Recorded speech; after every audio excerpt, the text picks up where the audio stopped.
Hello student, આજે આપણે આપણા સબ્જેક્ટ RDBMS યુઝિંગ ઓરેકલ નો 4th લેક્ચર ચાલુ કરવા જઈ રહ્યા છીએ. આપણે આગળના લેક્ચરમાં જોયું ઓરેકલ શું છે, ઓરેકલ ની અંદર રેકોર્ડ કેવી રીતે આપી શકાય, કેવી રીતે રેકોર્ડ ઇન્સર્ટ કરી શકાય, અલગ અલગ રીતે એક ટેબલ માંથી બીજા ટેબલમાં પણ રેકોર્ડ કેવી રીતે ઇન્સર્ટ કરી શકાય એ આપણે જોયું. હવે રેકોર્ડ ઇન્સર્ટ કરી દીધા પછી ઘણા બધા પ્રોબ્લેમ ઊભા થઈ શકે, જેમ કે ડેટા ખોટો નખાઈ ગયો હોય, ભૂલથી અમુક રેકોર્ડ નાખી દીધા હોય, તો આપણે એના માટે શું કરી શકીએ? તો રેકોર્ડ આપણે ઇન્સર્ટ કરી દીધા હોય, એને મારે ચેન્જ કરવા હોય, મોડિફાય કરવા હોય, અપડેટ કરવા હોય, તો શું કરવું જોઈએ? કયા કમાન્ડ નો યુઝ કરવો જોઈએ? અમુક રેકોર્ડ બિનજરૂરી જે હોય એને ડિલીટ કરવા હોય તો શું કરવું જોઈએ? તો એ બધા કમાન્ડ આપણે અત્યારે આ લેક્ચર ની અંદર ભણીશું.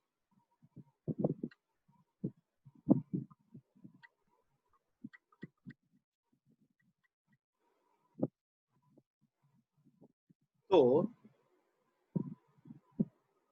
નવા કમાન્ડ આપણે ભણીશું, અપડેટિંગ ટેબલ ડેટા.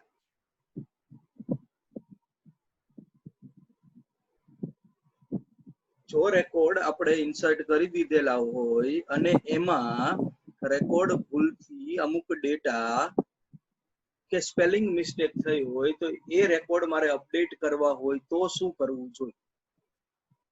તો એના માટે અપડેટ ટેબલ કમાન્ડ નો યુઝ કરવો જોઈએ. અપડેટ ટેબલ નું નામ, સેટ કોલમ નું નામ, અને જે તમારે ડેટા નવો અપડેટ કરવાનો છે એટલે કે એક્સપ્રેશન, અને પછી વેર કન્ડિશન. વેર કન્ડિશન એટલે કન્ડિશન જે આપો તમે, એ કન્ડિશન જ્યાં સેટિસ્ફાય થાય ટેબલ ની અંદર રેકોર્ડમાં, એટલા જ રેકોર્ડ અપડેટ કરશે. Once you enter data, then if you want modification, you can use update command.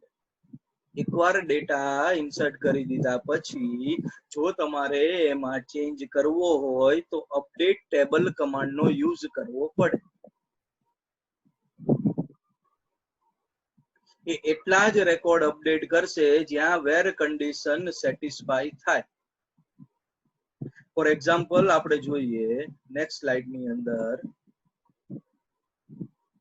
Update student, student table નું નામ છે.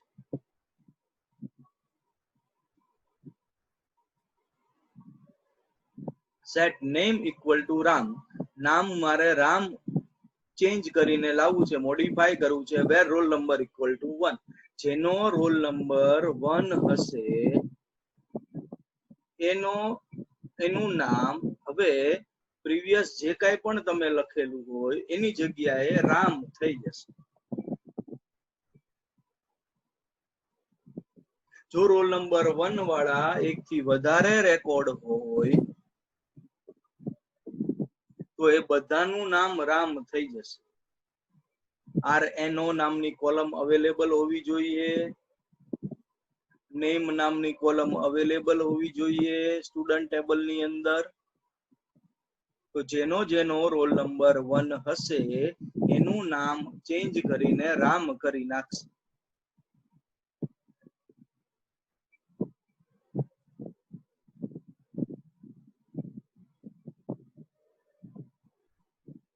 એટલે કે હવે ફોર એક્ઝામ્પલ આપણે સેકન્ડ જોઈએ કે આપણે એવું પણ કરી શકીએ, update student set name equal to Ram where roll number equal to 1 and name equal to Kishan. Roll number equal to 1, where કન્ડિશનમાં જોજો હું શું બોલું છું, roll number equal to 1 and name equal to Kishan. વચ્ચે એન્ડ છે, એન્ડ ની આજુબાજુમાં બે કન્ડિશન છે, રોલ નંબર ઇક્વલ ટુ 1 અને નેમ ઇક્વલ ટુ કિશન. તો આ એક રેકોર્ડમાં જેનું રોલ નંબર 1 હોય અને નામ કિશન હોય એવા જ રેકોર્ડનું નામ ફરીવાર સેટ કરશે રામ. જો હું એન્ડ ની જગ્યાએ ઓર યુઝ કરું તો બેમાંથી એક કન્ડિશન પણ સાચી પડશે, ત્યાં અપડેટ કરીને નેમ રામ કરી નાખશે. વેર પછી કન્ડિશન જે આપો એ કન્ડિશન ટેબલની અંદર જ્યાં સેટિસ્ફાય થાય ત્યાં ચેન્જ કરશે કોલમમાં. Update student set name equal to Ram where roll number equal to 1. Update student set name equal to Ram where roll number equal to 1 and name equal to Kishan. એટલે roll number પણ 1 હોવો જોઈએ અને name પણ કિશન હોવું જોઈએ, ત્યાં જ ચેન્જ કરશે. Update student set name equal to Ram where roll number equal to 1 or name equal to Kishan. કાં તો રોલ નંબર 1 હોવો જોઈએ અને કાં તો નામ કિશન હોવું જોઈએ, ત્યાં એ ચેન્જ કરીને નેમ રામ કરી નાખશે.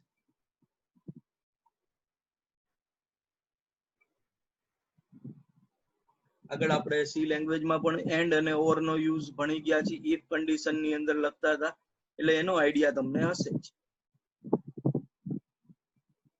ટેબલની અંદર રેકોર્ડ અપડેટ કરવા માટે update table data command use કરવો પડે. અપડેટ સ્ટુડન્ટ સેટ કીવર્ડ છે એને ચેન્જ ન કરી શકે. નેમ એટલે કોલમનું નામ, એમાં રામ સેટ કરવાનું છે, પણ ક્યાં તો વેર રોલ નંબર ઇક્વલ ટુ 1, વેર પછી કન્ડિશન આપવાની રહેશે.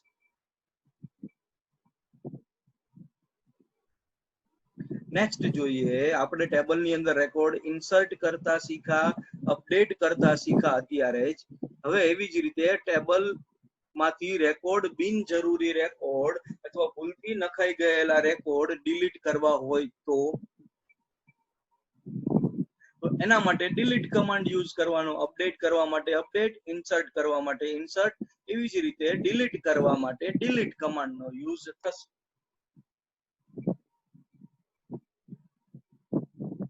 નીચે સિન્ટેક્સ આપેલી છે, ડિલીટ ફ્રોમ ટેબલનું નામ, જે ટેબલમાંથી રેકોર્ડ ડિલીટ કરવા હોય, વેર કન્ડિશન અપડેટ ની જેમ આમાં પણ વેર કન્ડિશન આવશે.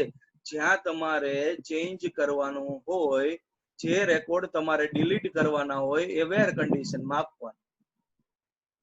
Delete from student where roll number equal to 1. STU નામનું ટેબલ હોવું જોઈએ, જેનો રોલ નંબર 1 હોય એ બધા જ રેકોર્ડ ડિલીટ થઈ જશે.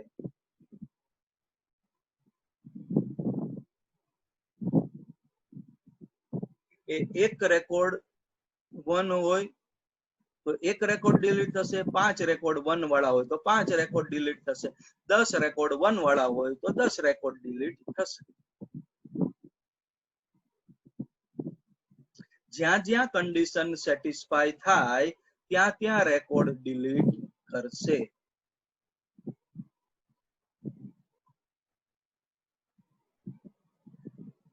હવે આગળ જોઈએ કે ડિલીટ ફ્રોમ સ્ટુડન્ટ, ખાલી આટલું જ લખું તો વિધાઉટ વેર કન્ડિશન. જો વિધાઉટ વેર કન્ડિશન હું આપું તો વિધાઉટ આસ્કિંગ જેટલા પણ રેકોર્ડ હશે ટેબલની અંદર એ બધા જ રેકોર્ડ ડિલીટ કરી નાખશે.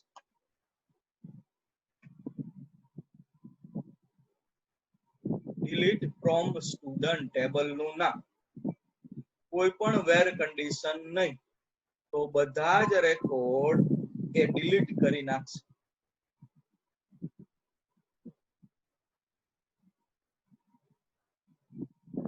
ડિલીટ કરવા માટેનો કમાન્ડ સૌથી ઈઝી છે. હવે નેક્સ્ટ આપણે જોઈએ ટ્રંકેટ ટેબલ.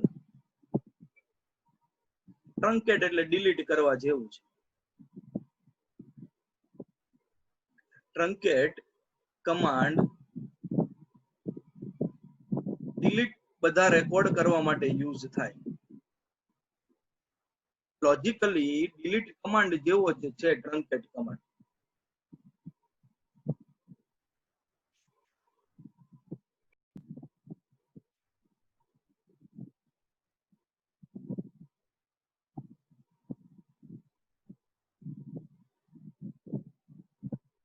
આપણે ટ્રંકેટ કમાન્ડ નો યુઝ શીખતા હતા. જોઈએ આગળ. ડિલીટ રેકોર્ડ ડિલીટ કરવા હોય તો શું કરવાનું એ આપણે જોયું. હવે આગળ જોઈએ આપણે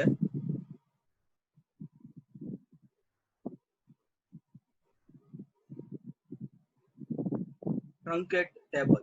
ટ્રંકેટ અને ડિલીટ આનો ડિફરન્સ ક્યારેક એક્ઝામમાં પૂછાય છે. ટ્રંકેટ કમાન્ડ અને ડિલીટ કમાન્ડમાં માઇનોર ડિફરન્સ છે.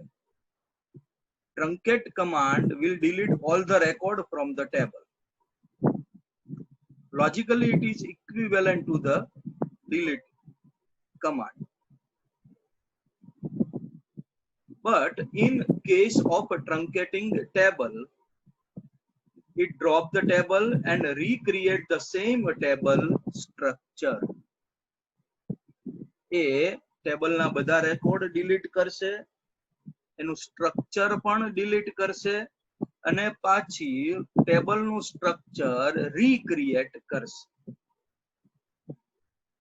ડિલીટ કમાન્ડ પણ બધા રેકોર્ડ ડિલીટ કરશે. એવી જ રીતે ટ્રંકેટ ટેબલ પણ બધા રેકોર્ડ ડિલીટ કરશે, પણ સાથે સાથે એનું સ્ટ્રક્ચર ડિલીટ કરશે અને એ સ્ટ્રક્ચર રીક્રિએટ કરશે. એટલે સ્ટ્રક્ચર ડિલીટ થઈ ગયું, પાછું રીક્રિએટ થઈ ગયું, એ બધી લોજિકલ પ્રોસેસ છે. આપણે ક્યાંય જોઈ શકીએ નહીં, પણ એવું ઇન્ટરનલ પ્રોસેસ થાય. ટ્રંકેટ અને ડિલીટ નો ક્યારેક એક્ઝામમાં ડિફરન્સ પણ પૂછાય છે. એનું સિન્ટેક્સ જોઈએ આપણે તો ટ્રંકેટ ટેબલ કીવર્ડ છે, ફિક્સ વર્ડ છે, એ લખવા જ પડે. ટેબલનું નામ ટ્રંકેટ ટેબલ સ્ટુડન્ટ, એટલે સ્ટુડન્ટ ટેબલ ના બધા રેકોર્ડ ડિલીટ થઈ જશે, સ્ટ્રક્ચર પણ ડિલીટ થશે અને પાછું એ સ્ટ્રક્ચર રીક્રિએટ થશે. નેક્સ્ટ સ્લાઇડ જોઈએ, નેક્સ્ટ કમાન્ડ જોઈએ.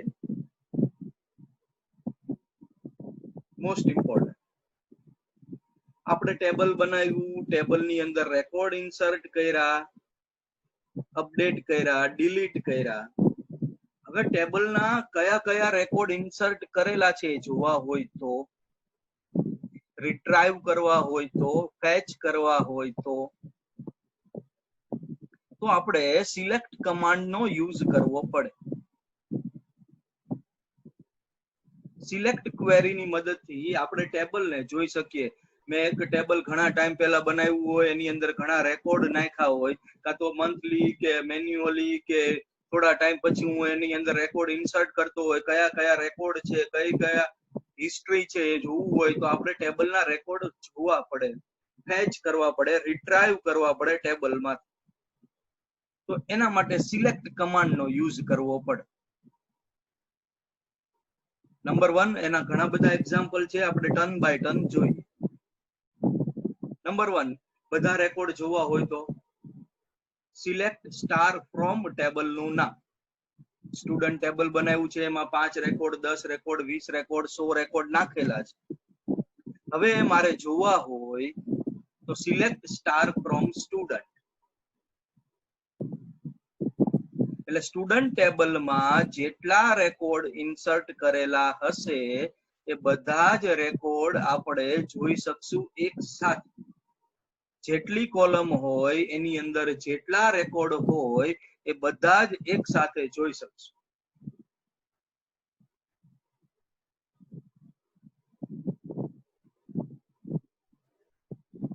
સિલેક્ટ સ્ટાર ફ્રોમ ટેબલ નું નામ. સિલેક્ટ સ્ટાર ફ્રોમ સ્ટુડન્ટ એટલે બધા જ રેકોર્ડ સ્ટુડન્ટ ટેબલમાં જે હશે એ જોઈ શકીએ. એમ્પ્લોય ટેબલ બનાવ્યું તો select star from employee. Star એટલે બધા રેકોર્ડ. હવે માની લો કે સ્ટુડન્ટ ટેબલમાં રોલ નંબર, નેમ, એજ અને સિટી 4 કોલમ છે. રોલ નંબર, નેમ, એજ અને સિટી, જેમાં બધા રેકોર્ડ નાખેલા છે. રોલ નંબર, નેમ, એજ અને સિટી. પણ મારે સ્પેસિફિક કોલમ જ જોવી છે, રોલ નંબર અને નેમ. તો સ્ટાર એટલે બધા રેકોર્ડ જોઈ શકીએ, પણ મારે જો બધી કોલમ નો જોવી હોય તો સ્ટારની જગ્યાએ કોલમનું નામ લખવું પડે, જે સેકન્ડ એક્ઝામ્પલમાં આપણે સમજીએ છીએ. Select column list from table name. Example જોઈએ આપણે.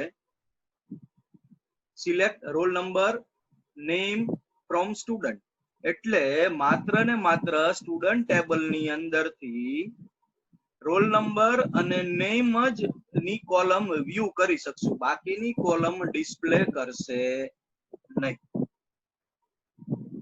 જે ક્રમમાં તમે કોલમ લખેલી હશે એ જ ક્રમમાં કોલમ ડિસ્પ્લે કરશે.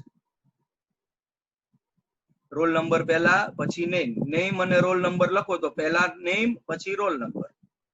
જેટલી કોલમ તમારે ડિસ્પ્લે કરાવી હોય એટલી કોલમના નામ લખવા પડે. સ્ટાર આપો તો બધી કોલમ ડિસ્પ્લે થાય, કોલમના નામ આપો તો જેટલી કોલમના નામ આપેલા હોય એટલી જ કોલમ ડિસ્પ્લે થાય.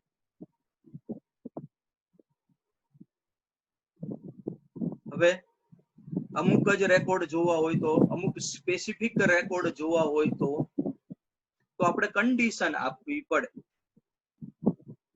થર્ડ એક્ઝામ્પલ જોઈએ. Select star from student where city equal to Surat. તો બધા સ્ટાર એટલે બધા રેકોર્ડ ડિસ્પ્લે કરશે, પણ જેનું સિટી સુરત હોય એટલા જ.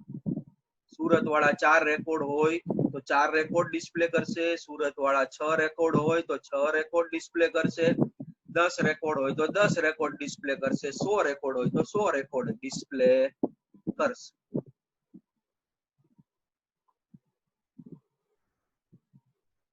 Select star from student where mobile number equal to, mobile number મેં આપેલો તો એ જેનો મોબાઈલ નંબર હશે એ સ્ટુડન્ટનો રેકોર્ડ ડિસ્પ્લે કરશે.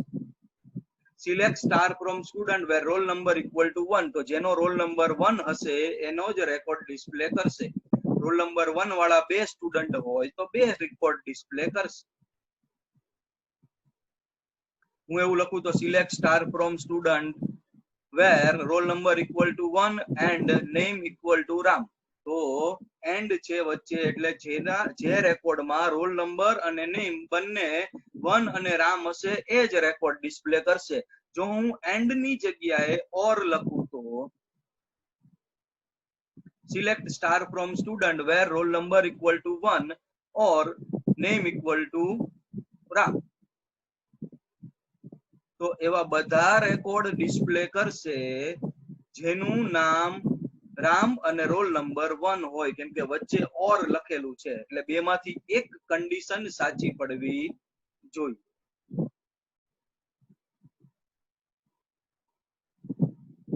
નેક્સ્ટ જોઈએ આપણે. Remove duplicate row. એટલે માની લો કે મેં એક જ રેકોર્ડ બાય મિસ્ટેક એક થી વધારે વાર નાખી દીધો હોય અને મારે ડુપ્લિકેટ રેકોર્ડ કાઢી નાખવા હોય તો સિલેક્ટ ડિસ્ટિંક્ટ કીવર્ડ છે, ડિસ્ટિંક્ટ કીવર્ડ યુઝ કરવો પડે. Select distinct star from student. It eliminate row that have exactly same content. બે રેકોર્ડ સેમ હશે એ બધા જ રેકોર્ડ ડિલીટ થઈ જશે, એટલે એક જ વાર ડિસ્પ્લે કરશે. ડુપ્લિકેટ વાર ડબલ ટાઈમ એ રિપીટ કરશે નહીં. યુનિક રેકોર્ડ ડિસ્પ્લે કરશે, ડુપ્લિકેટ રેકોર્ડ એક જ વાર ડિસ્પ્લે કરશે. નેક્સ્ટ જોઈએ.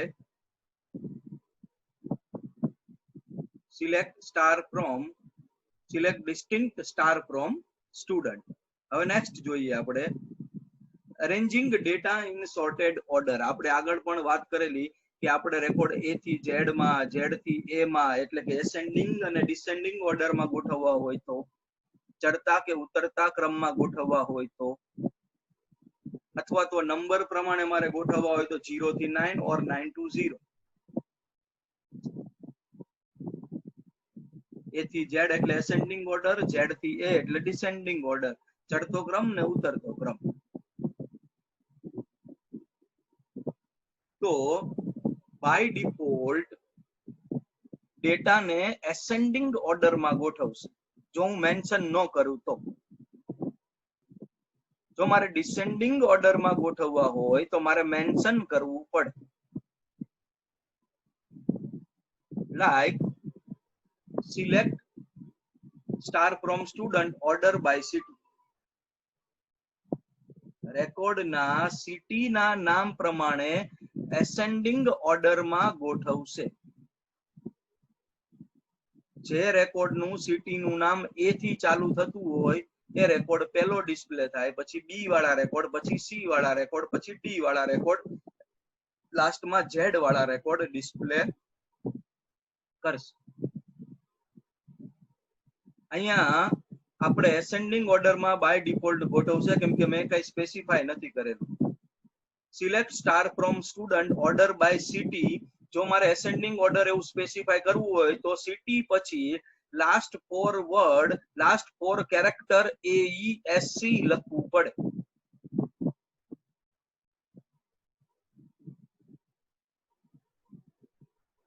એ લખીએ કે ન લખીએ બાય ડિફોલ્ટ એસેન્ડિંગ ઓર્ડર માં ગોઠવશે.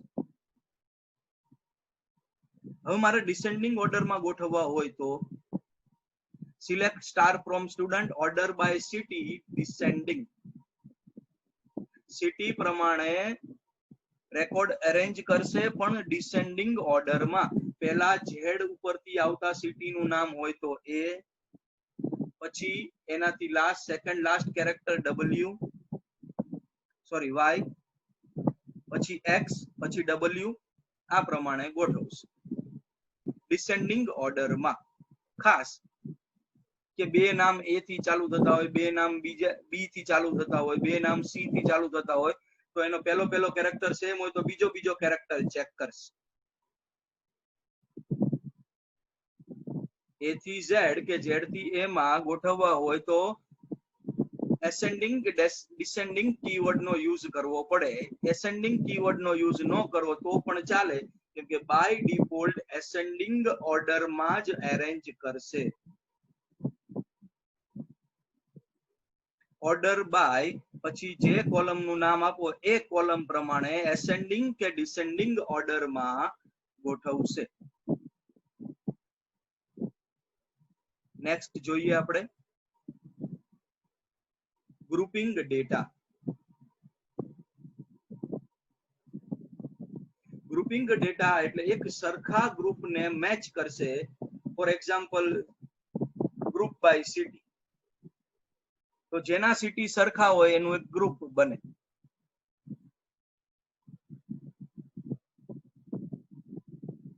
હવે આપણે આ ગ્રુપિંગ ડેટાનો ઉપયોગ આપણે એના માટે કરી શકીએ કે હું એમ કહું કે સુરેન્દ્રનગરમાં સૌથી વધારે પર્સન્ટેજ કોને છે તો સરખા સિટીનું ગ્રુપ બનાવશે અને એમાં પર્સન્ટેજ કોને વધારે છે ડિસ્પ્લે કરશે.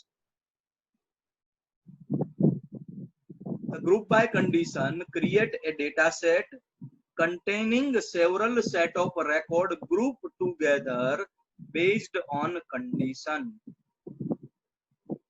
કન્ડિશન ના આધારે ગ્રુપિંગ કરશે અને પછી રેકોર્ડ ડિસ્પ્લે કરશે. એના અમુક રૂલ્સ છે જે ફોલો કરવા પડે. Number 1, Oracle select record as per where condition. Oracle કેવી રીતે રેકોર્ડ સિલેક્ટ કરશે તો વેર કન્ડિશન જ્યાં સાચી પડે ત્યાં. મેં એવું લખેલું હોય કે જેના સિટી 5 થી વધારે આવતા હોય એવા જ રેકોર્ડ ડિસ્પ્લે કરે તો 5 થી ઓછા સિટી જેના આવતા હશે કાઢી નાખશે. સુરેન્દ્રનગરના 4 જ રેકોર્ડ હોય તો એના રેકોર્ડ જ ડિસ્પ્લે ન થાય. Number 2, groups are formed based on column specified in group by condition.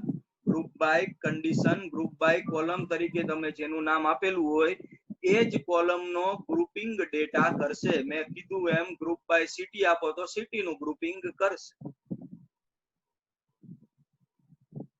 Number 3, for each group aggregate and statistical function are applied.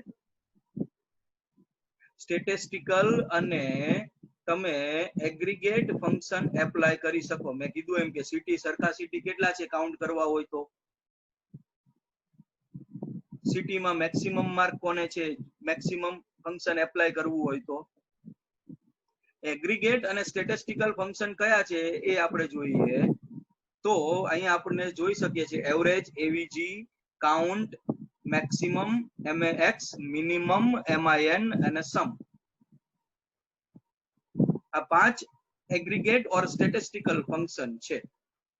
Average એટલે રિટર્ન મીન વેલ્યુ એટલે સરેરાશ વેલ્યુ આપણને ગોતીને આપશે. then next count total number of row count કરશે. એમાં જો ખાલી row હોય, કોલમ નો ડેટા નાખેલો જ ન હોય તો એને કાઉન્ટ કરશે નહીં. મેક્સિમમ માર્ક મારે જોવા હોય તો જેનો મેક્સિમમ માર્ક હોય એ જ ગણે, મિનિમમ માર્ક હોય એ જ ગણશે. અને સમ કરવાનું હોય તો સરખા સિટીના માર્ક સમ કરીને ડિસ્પ્લે કરશે, જેથી કામ આપણું ઈઝી થઈ જાય. એક્ઝામ્પલ જોઈએ એટલે તમને ખ્યાલ આવશે ફટાફટ.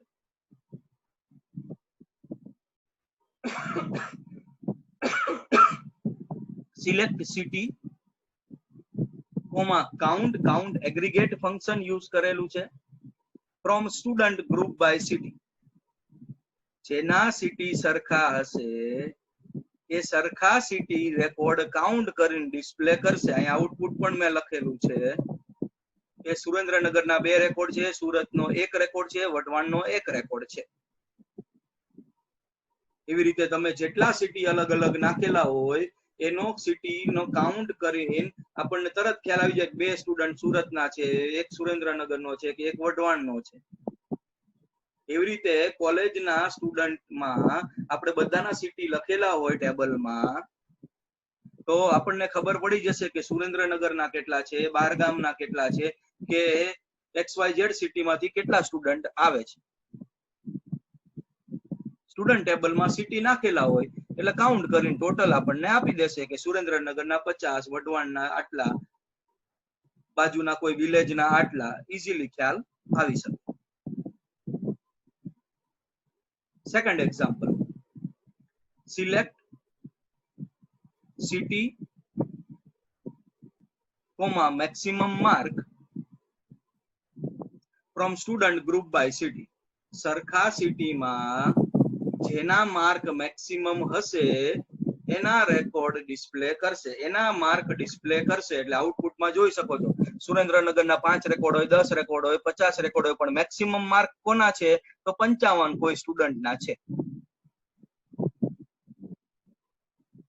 સુરતમાં મેક્સિમમ માર્ક કેટલા છે તો 34, વઢવાણના કેટલા છે તો 45. દરેક સિટીનું ગ્રુપ બનાવશે અને એ સિટીમાં જેના માર્ક મેક્સિમમ હશે એના માર્ક સાથે ડિસ્પ્લે કરશે.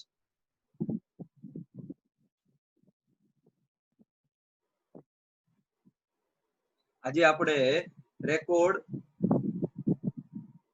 સિલેક્ટ કરતા એટલે કે ફેચ કરતા જોયું. અલગ અલગ રેકોર્ડ કેવી રીતે ફેચ કરીને ડિસ્પ્લે કરવા અલગ અલગ રીતે એ આપણે જોયું. નેક્સ્ટ લેક્ચરમાં આપણે વધારે કમાન્ડ આગળ ભણીશું. Thank you students.